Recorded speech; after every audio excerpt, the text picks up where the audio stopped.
Kakan hiu tarik unok pra arjar arpusau, layo i ya iba adal bat nongrum, MLA nakaseng Voice of the People Party, lani VPP, jongkan not silong constituency, ba uralek ai jingkren syaniriang talas keng block, West Gentia Hills.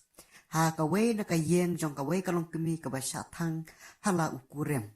Rengkat ke Kong Santa Mary Shela kabadai kacat person, jong ka Committee on Empowerment of Women, jong ka Meghalaya Legislative Assembly. Bat upa wailat Miki Shela badai MLA jong kejawai, kibadai baru arngut ki MLA jong kaseng NPP. Ki pajba babun kilapan pawe kejing slow kendit, habayo i yai ba adol pat nong rum, bayo darlang bat ki MLA ke NPP, namar ba umjoy i kubar syo lakat tu kat ne tayaw, hanray tang manden ka kanyaw tarik, ki pajba kat kanyaw tarik ba i ay jingkran hangtay. Kum ki pajba ngem day ban super khat la ni kran klem datip ya katan rai, namar ngayo i bon kila kran kandai hojat ya iba adol bat nong rum, ha ki rensan sosial media. Ha kajing sisa iba adal bat nongrum uday uwe na kidukot jang ka Committee on Empowerment of Women jang ka Meghalaya Legislative Assembly na do usnam hajar pulai.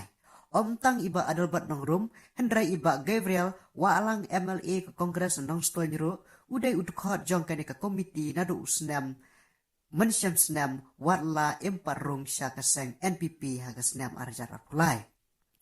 Kum udukot jang ka committee uday hok udon hok panlek syakatu kajaka nambar kadon katu kejingja kapapen par yang kriat ya kipabun.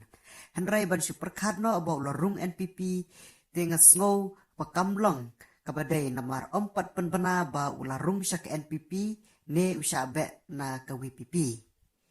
Hot ya kata ngimla bantip lese ila banrung bat ke NPP ne kanu ka parti ro henrai ngimtip ya kaban sawan.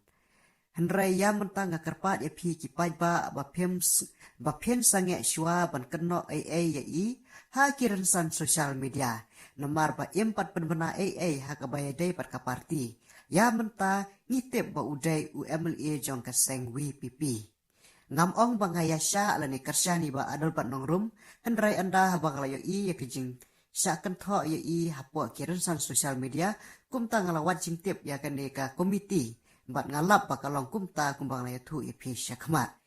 Slam ke beri unyaw trap kublai shibon ya kapor jengpi.